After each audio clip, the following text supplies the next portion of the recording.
Cardiac catheter. الپاسو پہنچنے پر احمد نے میرے لیے انشورنس لی، جس پر ہم پرائمری ڈاکٹر کے پاس گئے۔ خاصا خوش مزاج تھا۔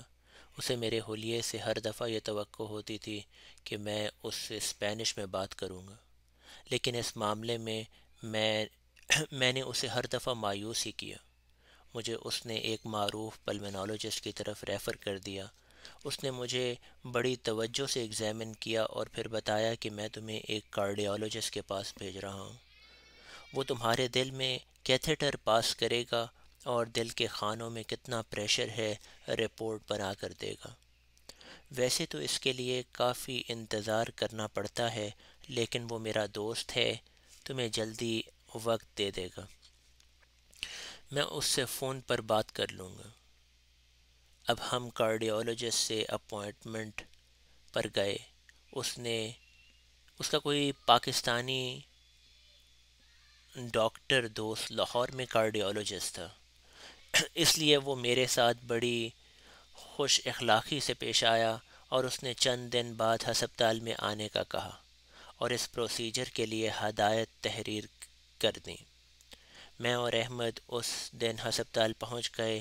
انہوں نے میری طرف سے اجازت نامے پر دستخط کروائے کہ اگر اس عمل کے دوران کچھ ہو جائے تو اس میں ہسپتال کی کوئی ذمہ داری نہیں ہوگی۔ اس نوعیت کے دستخط میں نے ایک مرتبہ پہلے امریکہ میں زپ لائننگ سے پہلے کر کے دیے تھے۔ ظاہر ہے ان حالات میں میرا بلڈ پریشر تو بڑھنا ہی تھا، لیکن جب ہسپتال کا کرتا پاجامہ پہن کر بیڈ پر لیٹا تو کچھ دیر میں نارمل ہو گیا۔ پھر انہوں نے آئی وی لائن لگا کر گلوکوز ڈرپ لگا دی اور کچھ سکون آور ٹیکا بھی لگا دیا، اور پھر میری ٹرالی آپریشن تھیٹر کی طرف لے گئے۔ اس دوران احمد بھی خاصا پریشان نظر آ رہا تھا۔ آپریشن تھیٹر میں اسے جانے کی اجازت نہیں تھی۔ آپریشن ٹیم تیار تھی۔ ڈاکٹر نے میری گردن میں میری شاہرگ کے قریب ورید میں یعنی وین میں کیتھیٹر نالی پاس کی اور دل کے مختلف خانوں میں گزار کر وہاں کا پریشر ریکارڈ کیا۔ میں ہوش میں تھا اور اوپر والی اسکرین پر اس عملی مظاہرے کو اپنی آنکھوں سے دیکھنا چاہتا تھا، لیکن میں تو اپنی گردن بھی نہیں موڑ سکتا تھا، اس لیے صرف پوری ٹیم کی باتوں کو ہی سن پا رہا تھا۔ خیر سارا پروسیجر بخیر و عافیت انجام کو پہنچا اور میرا بیڈ دوبارہ ویٹنگ روم میں پہنچا دیا گیا۔ اس سارے عمل میں یہی ایک دہشت ہوتی ہے کہ کہیں خون کی بڑی نالی یا دل کا کوئی خانہ پنکچر نہ ہو جائے اور کوئی ایمرجنسی کی صورتحال نہ بن جائے۔ لیکن اللہ کا شکر ہے کہ سارا معاملہ تسلی بخش رہا۔ بعد میں روٹین چیک اپ کے لیے بھی کارڈیالوجسٹ کے پاس آئے اور اس نے اچھی طرح ہر چیز کی تسلی بخش ہونے کا کہا۔ اس سارے عمل میں احمد ہر طرح سے میرا خیال رکھتا رہا اور مجھے اس کی رفاقت میں کچھ بھی پریشانی نہیں ہوئی۔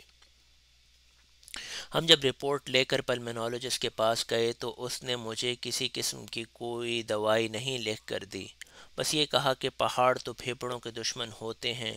شاید وہ مجھے کہنا چاہ رہا تھا کہ الپاسو سے نکل کر کسی میدانی علاقے میں جا کر بسیرا کر لو، لیکن میں نے اس چھپے ہوئے پیغام کو کوئی لفٹ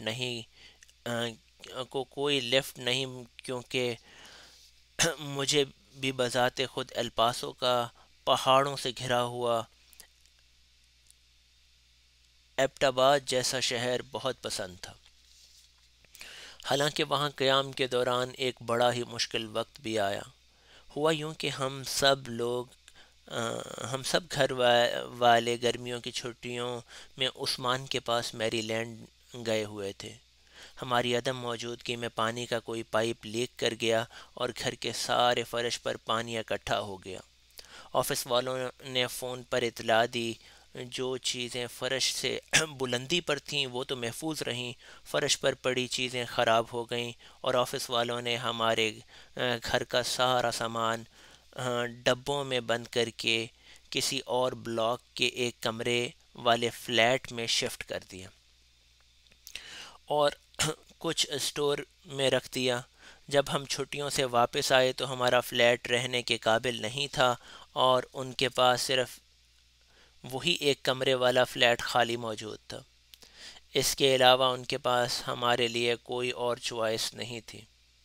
ہم تقریباً ایک ماہ کے قریب اس میں رہے اور مجھے تیسری منزل تک جانے کے لیے سیڑھیاں چڑھ کر جانا پڑتا تھا۔ امریکہ میں میرے لیے بیماری کے ساتھ اس فلیٹ میں رہنا ایک کڑی آزمائش تھی، لیکن زندگی میں یہ نشیب و فراز تو آتے ہی رہتے ہیں۔ لیکن ہم سب نے یہ وقت بھی ہنسی خوشی گزارا، کیونکہ تنگی کے بعد آسانی نے ہی آنا ہوتا ہے۔ اس کے بعد ہم اکیشیا پارک کے ایک نہایت ہی اچھے فلیٹ میں شفٹ ہو گئے، جس میں ہر طرح کی سہولتیں میسر تھیں۔